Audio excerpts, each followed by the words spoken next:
감사드립니다. 성경은 마태복음 13장 31절과 32절입니다. 또 비유를 들어 이르시되 천국은 마치 사람이 자기 밭에 갖다 심은 겨자씨 하나를 같으니 이는 모든 씨보다 작은 것이로되 자란 후에는 풀보다 커서 나무가 되매 공중의 새들이 와서 그 가지에 깃들이 느니라. 아멘. 오늘 이 말씀을 들으시는 여러 성도님들에게 주님의 역사하심으로 문제가 해결이 되고 위로하시고 치유되시는 역사가 있기를 주의 이름으로 축원합니다.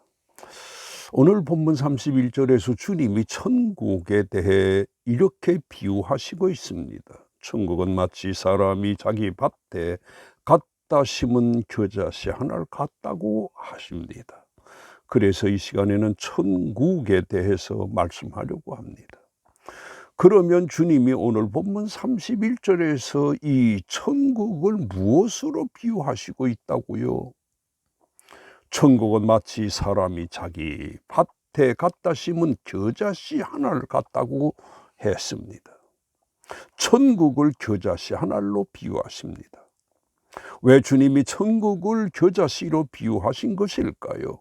그 이유는 겨자씨의 속성을 두고 말씀하신 것입니다. 겨자씨의 속성에 대해 주님이 32절에서 모든 씨보다 작은 것이로되 자란 후에는 풀보다 커서 나무가 된다고 하셨습니다. 천국이 이런 것입니다. 사람이 교회에 왜 옵니까? 어려워서 힘들어서 좀 의지해야 할 마음으로 오는 것입니다. 전혀 그 속에 불안함과 근심밖에 없습니다. 이런 중에서 교회에 왔으나 하나님의 말씀을 듣고 은혜를 잊고 보니 그 속에 겨자씨만한 작은 기쁨이 싹 틉니다. 그리고 그 싹이 점점 자라서 기쁨이 충만하게 되고 전에 있었던 불안함은 다 사라집니다. 그리고 여기에서 그치는 것이 아니라 이 겨자씨가 자라서 나무가 되며 공중의 새들이 그 나무에 깃들인다고 하시는 말씀과도 같이 예수님을 마음속에 모신 사람이 자기만 기쁜 것이 아니라 그 마음속에 천국이 없이 불안하게 사는 사람들에게 기쁨과 힘을 주고 베푸는 사람이 되는 것입니다. 이처럼 예수님을 마음속에 모신 사람의 속에 있는 천국은 확장성을 가집니다. 이처럼 예수님을 마음속에 모신 여러 성도님들 속에 천국이 갈수록 더 커져서 더 크게 기뻐하며 살고 이 천국을 다른 사람들에게 주시는 사람이 되기를 바랍니다. 그런데 주님이 천국을 겨자씨 하나로 비유하신 주님이 이 13장에서 천국에 대해서 몇 차례나 천국이라고 했습니까? 무려 6번이나 천국이라고 말씀하시고 있습니다. 13장 전체가 천국에 관련된 비유의 말씀입니다. 그런데 주님이 어떤 분이시길래 이렇게 천국에 대해서 자세히 말씀하시는 겁니까? 식견이 대단하시기 때문일까요? 또 이런 부분에서 많은 연구를 하신 때문일까요? 아닙니다. 주님이 그 나라 천국의 주인이시고 왕이시기 때문에 천국에 대해서 자세히 말씀하신 것입니다. 그래서 주님이 마태복음에서 그 나라 사람들에게 허락하시고 허락하시지 않는 것에 대해서 이렇게 말씀하시고 있습니다. 그날에 많은 사람이 나더러 주여 주여 주의 이름으로 우리가 선지자 노릇을 했다고 하면서 자신만만함을 가집니다. 이때에 주님이 그들에게 내가 너희를 도무지 알지 못하니 불법을 행하는 자들아 내게서 떠나가라고 하실 것이라 했습니다. 여기서 볼 수 있는 것처럼 주님이 그 나라에 천국에 들어가게 하시고 들지 못하게 하시는 전권이 주님에게 있음을 알 수 있습니다. 그래서 주님이 천국에 대해서 누가복음에서 더 자세히 이렇게 말씀하십니다. 너희로 내 나라에 있어 내 상에서 먹고 마시며 또는 보좌에 앉아 이스라엘 12지파를 다스리게 하려 하노라고 하셨고, 또 요한복음에서는 내 나라는 이 세상에 속한 것이 아니라고 하셨습니다. 이처럼 그 나라 천국이 주님의 나라이고 주님이 그 나라의 주인이시고 왕이심을 알 수 있습니다. 주님이 이런 분으로 천국에 대해 비유의 말씀을 자세히 하신 것입니다. 그러므로 내가 믿고 섬기는 주님이 이러하신 분임을 우리는 믿어야 합니다. 그런데 주님이 이 천국에 대해 어떤 겨자씨와 같다고 합니까? 천국은 마치 사람이 자기 밭에 갖다 심은 겨자씨 하나를 같다고 했습니다. 이것이 무엇을 뜻하는 걸까요?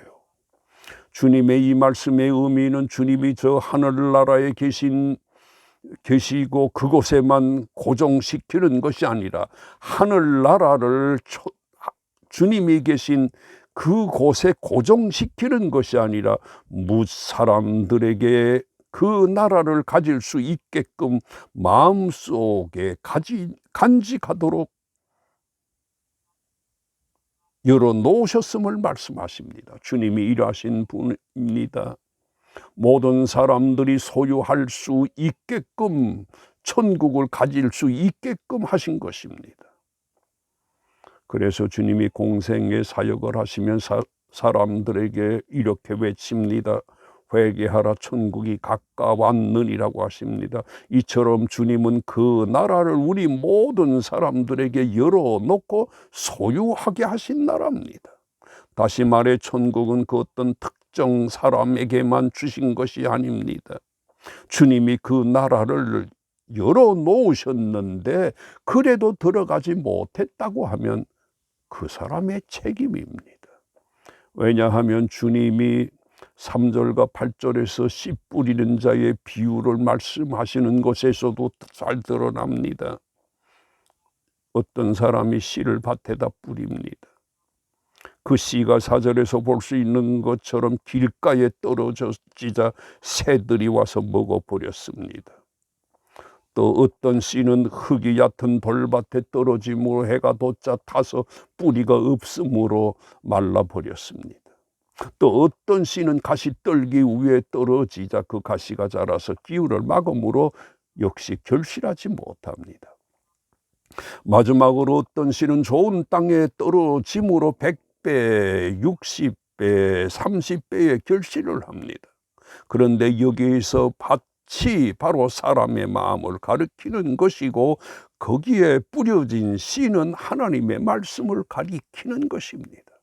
이렇게 주님은 모든 사람에게 천국을 소유할 수 있게끔 하셨으나 사람들이 이것을 자기 것으로 만들지 못한다는 것입니다. 못하는 경우가 많다는 것입니다. 그러므로 우리들이 하나님의 말씀을 받을 때에 그 마음, 우리의 마음을 옥토로 만들어 놓고 들어야 합니다. 그리고 주님이 사람들에게 그 나라를 소유하는 방법도 가르쳐 주셨는데 천국은 마치 사람이 자기 밭에 갖다 심은 겨자씨 하나를 같다고 하셨습니다.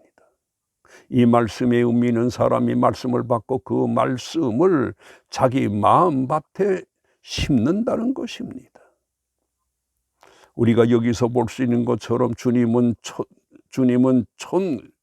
사람들이 하나님의 말씀을 받는 데서 천국이 시작된다는 것을 말씀하신 것입니다.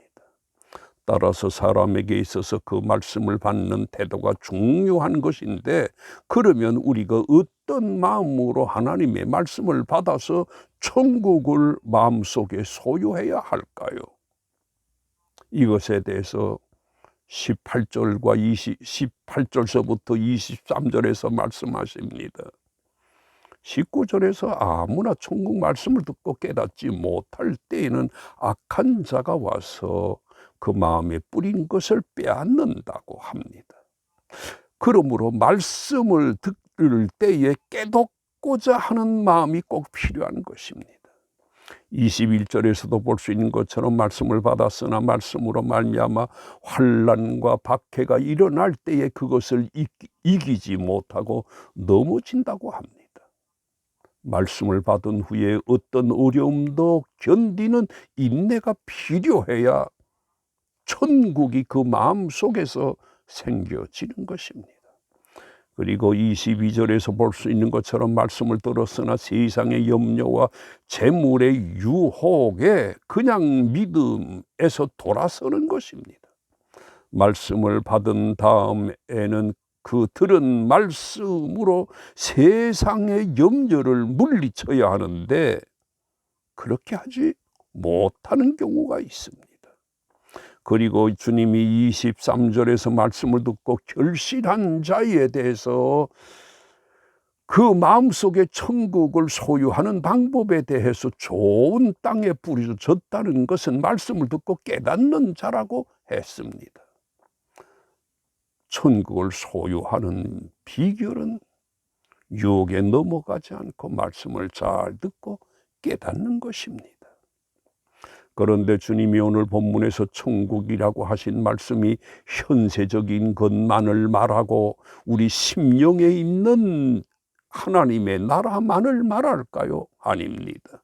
현세적인 것을 말씀하시면서 내세적인 것을 말씀하신 것입니다. 예수님을 영접한 여러 성도님들 마음속에 천국을 소유하고 계시지요. 현재 우리들의 마음속에 주신 이 내세, 천국은 내세 장차 들어갈 하나님의 나라에 불과한 것입니다. 그러면 우리가 들어갈 그 나라가 얼마나 좋은 것일까요? 이것에 대해 바울이 옥중에서 이렇게 말합니다. 내가 그 둘 사이에 끼었으니 차라리 세상을 떠나서 그리스도와 함께 있는 것이 훨씬 더 좋은 일이라고 그렇게 하고 싶다고 말합니다. 바울은 이렇게 천국이 어떤 곳인가를 잘 알았던 것입니다. 그런데 이것은 바울만 아닙니다. 믿음이 확실한 성도들은 내세의 소망이 확실하기 때문에 죽음 앞에서도 조금도 두려워하지 않습니다. 그러면 천국을 마음속에 가진 사람이 어떤 사람이 된 것일까요? 주님을 마음속 제일 높은 자리에 모신 사람이고 자신을 내려놓고 사는 사람입니다. 우리 믿음의 사람들이 이런 사람들입니다. 그리고 이렇게 사는 사람은 그가 땅에 사나 천국 생활을 하게 되는 것입니다. 평안하게 살고 기쁘게 삽니다. 그래서 주님이 이런 사람의 속에 대해서 하나님의 나라는 볼 수 있게 임하는 것이 아니요 또 여기 있다 저기 있다고도 못하리니 하나님의 나라는 너희 안에 있느니라고 하셨습니다. 사랑하시는 성도 여러분, 우리가 이런 사람이 되어야 합니다. 내가 나를 최고로 여기고 사는 것이 아니라 내 속에 계신 주님을 최고로 여기고 살아야 합니다. 내 뜻이 최고가 아니라 주님의 말씀과 그 뜻을 최고로 여기고 사는 것입니다. 사람이 이렇게 할 때에 그 속에 천국이 임하게 되는 것입니다.